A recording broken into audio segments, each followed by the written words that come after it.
Boa tarde a todos, a paz do Senhor Jesus Cristo. Estamos em mais um vídeo da verdade, da origem e dos ensinamentos de Jesus Cristo, desta vez através da sua igreja, que é a coluna e firmeza da verdade.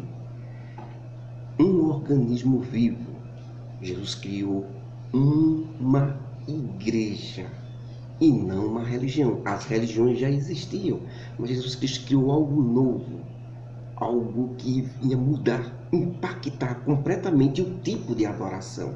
Ele disse à mulher do poço de Sicar, quando ainda estava ensinando na terra: mulher, vem a hora, e a hora é em que os verdadeiros adoradores adorarão o Pai em espírito e em verdade. Quem adora em espírito e em verdade, irmãos, em espírito e em verdade, não tem gesto, não tem vozes, glória a Deus, aleluia. Não tem aquela maneira de levantar a mão para o céu. A adoração em espírito e em verdade é a adoração por dentro. Só Deus vê esta adoração. É desta maneira que Deus quer ser adorado agora. Não é mais nos templos, ali, mostrando para todo mundo que está, vou para o templo para adorar o Senhor. Não. Jesus Cristo criou um organismo vivo.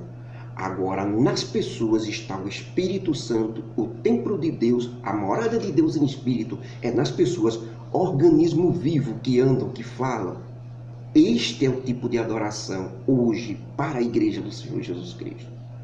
O templo ficou somente para se reunir junto com outros irmãos, para participar da Santa Ceia, comunhão, partir do pão, orações juntos.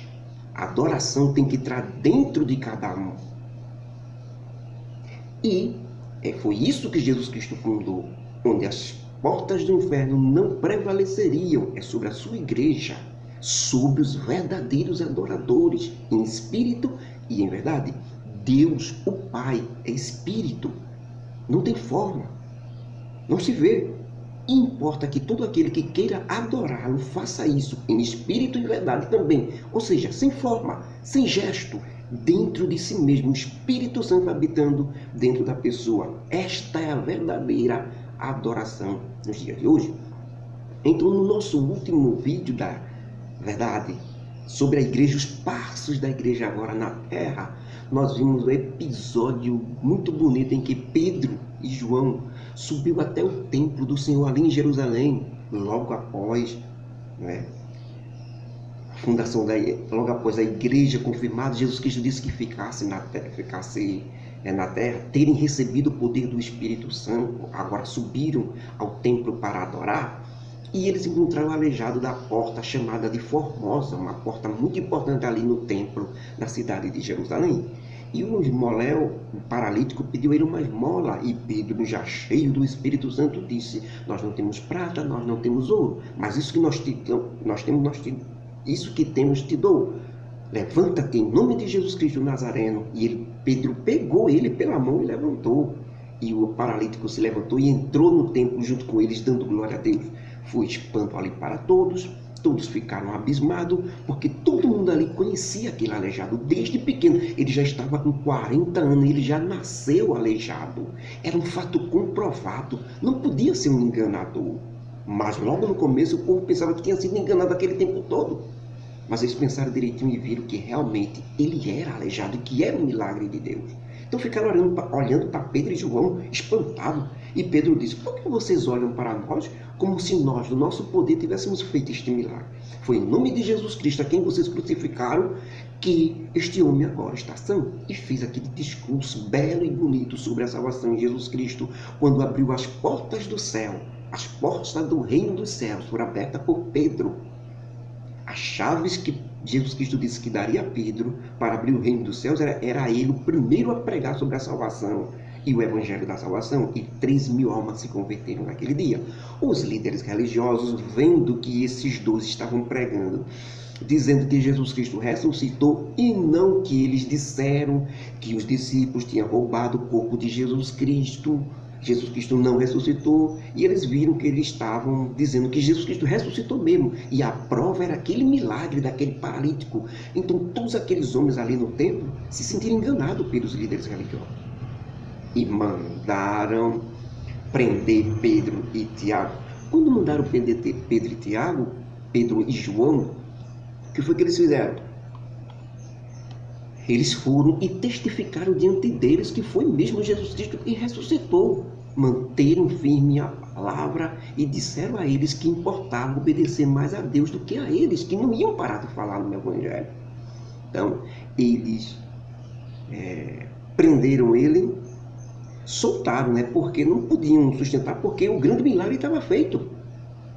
Entraram num consenso os líderes religiosos e viram que não podiam prender eles porque o milagre estava ali. Deus havia curado, então não podiam fazer isso, senão o povo ia se revoltar. Então soltaram Pedro e João.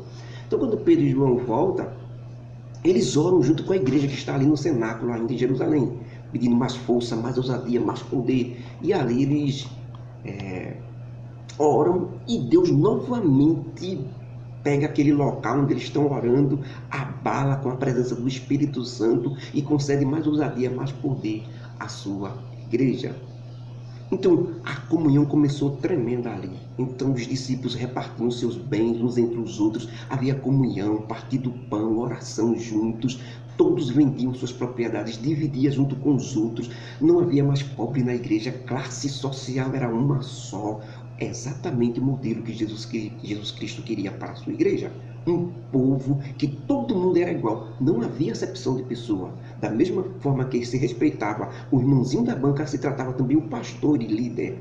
O pastor e líder se considerava o menor de todos naquele tempo, nos primeiros passos da igreja do Senhor Jesus Cristo na terra. Não é como hoje não, que você vê a acepção de pessoas, grupinho mais forte, grupinho mais fraco, né? Os pessoal que é do ministério se acham mais do que os outros. E isto causou, até as roupas fizeram diferente, agora é paletó e gravata, fica diferente do resto da igreja, no tempo da igreja primitiva, da igreja santa não. Ninguém sabia quem era o pastor, ninguém sabia quem eram os líderes, ninguém sabia quem era o diácono, quem era o presbítero. Por quê? Porque ambos vestiam a roupa da mesma forma. Não era porque naquele tempo todos usavam túnicas vestimentas de homem e vestimentas de mulheres. Não era por causa disso, não. Havia túnicas de modelos melhores, dos sacerdotes, por exemplo, os líderes religiosos, as roupas deles eram diferentes do povão, certo? Então, a igreja primitiva também poderia, os líderes, pastores, poderiam fazer uma roupa mais diferente do resto, mas não fizeram, não. Era todo mundo igual. Classe social igual, todos eram igual. Ninguém dizia isso é meu, todos diziam isso é nosso. Havia uma comunhão muito grande. Esta era a verdadeira igreja do Senhor Jesus Cristo, era um modelo santo, abençoado pelo Espírito Santo. E um homem chamado José, da cidade de Chipre, levita, ele vendeu sua propriedade, trouxe e depositou aos pés dos apóstolos, para ser distribuído entre os órfãos, entre as viúvas, entre os necessitados da igreja. E assim, a Bíblia diz que na igreja não havia pobre nenhum, todos eram de uma classe social só. Este modelo impressionava a todo o povo judeu ali em Jerusalém, que não fazia parte da igreja. Eles ficavam impressionados com o modelo dos seguidores de Jesus Cristo de viver. Era um modelo abençoado por Deus. Eles viam isso e achavam isso bonito. Mas Ananias, junto com sua esposa Safira, 2 seguidores de Jesus Cristo, resolveram fazer a mesma coisa. Só que eles eram muito apegados ainda ao dinheiro. Eles venderam uma propriedade e só deram metade aos apóstolos. Só que, para ganhar status social dentro da igreja, eles disseram que venderam tudo e entregaram assim como José, para dar uma de santão. Só que o próprio Ananias mandou Safira levar a metade para sua casa, depois que vendeu a propriedade. E a outra metade ele levou. Só que entregou lá e vendemos a nossa propriedade, estamos entregando tudo para a igreja do Senhor. Pedro, né? O Espírito Santo que dirige a igreja, e não Pedro. Ananias pensou que era Pedro, mas não é Pedro que dirige a igreja. É o Espírito Santo que dirige a igreja. O Espírito Santo vê tudo. Então, o Espírito Santo, tomando Pedro, disse para Ananias, assim que ele demonstra que vendeu tudo e está entregando agora para a igreja do Senhor, assim que ele entrega isso, Pedro, tomado pelo Espírito Santo, olha para Ananias e diz a ele: por que Satanás encheu teu coração junto com tua esposa para venderes a propriedade e só trazer metade do dinheiro para cá? Não mentisses aos homens, mas mentisse ao Espírito Santo de Deus. Foi um choque, irmão. Pedro não esperava isso, que Ananias não esperava isso. Ele achou que poderia enganar a igreja, mas a igreja é coluna, firmeza da verdade. O Espírito Santo está vendo tudo. E na mesma hora ele morreu. A esposa dele, quando chegou, também queria saber como Ananias tinha sido honrado, né, por aquele feito mentiroso. E também Pedro disse a mesma coisa para ela. Por que Satanás encheu teu coração? Se tu não tivesse vendido, não tinha nada demais, não. Não precisava mostrar que tinha vendido, não. Mas já que vendeu, e está dizendo aqui que entregou tudo, só entregou metade. Então, os moços já levaram o corpo do teu marido, e agora vai levar o teu. E ela morreu também, e foi levado. Caiu um grande temor na igreja do Senhor naquele período, irmãos. Todos viram que Jesus Cristo tinha criado um organismo vivo, uma igreja verdadeira. Jesus Cristo não tinha criado uma religião onde as portas do inferno não prevaleceria contra ela. Era a igreja do Senhor Jesus Cristo. E foi a igreja que o Senhor criou, coluna, firmeza da verdade. E todos aqueles que tentam enganar a igreja não se dão bem. A verdadeira igreja não. Talvez as denominações se enganem. As denominações evangélicas, protestantes, as religiões, as organizações religiosas, você pode enganar como quiser. Mas a verdadeira igreja ninguém engana, porque ela tem o Espírito Santo de Deus. O temor foi muito grande ali entre os irmãos, e todos obedeceram restritamente a doutrina dos apóstolos. Ficou conhecida na história como doutrina apostólica, que todos nós seguimos e tentamos seguir através dos ensinamentos de Jesus Cristo. Seguir aquilo que os apóstolos ensinaram à sua igreja. E assim, irmãos, através deste modelo dos líderes, dos pastores, que eram os apóstolos naquela época, de fazer exatamente como Jesus Cristo fez, os sinais e maravilhas seguiam ele. E havia milagres, sinais. O povo de Jerusalém levava os doentes até as ruas da cidade, e quando Pedro passava, a sombra de Pedro curava todos, irmãos, pela fé, porque eles seguiam, eles davam um exemplo de Jesus Cristo. Os líderes seguiam os mesmos passos de Jesus Cristo. Não é como hoje, não, que qualquer um hoje é pastor, que até o título de pastor está sendo ridicularizado como ladrão, por causa dos péssimos exemplos de líderes por aí, em todo o Brasil e em todo o mundo. Não tem mais o poder, não são dirigidos pelo Espírito Santo.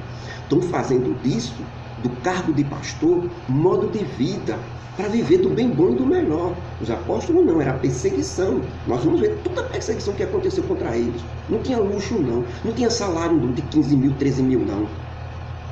Eram verdadeiros líderes mesmo, levantados por Deus e não pelos homens. Cada um se analisa e veja se está servindo realmente por Deus ou pelos homens. Mas, irmãos, a igreja cresceu formidável em nome do Senhor Jesus Cristo. Amém?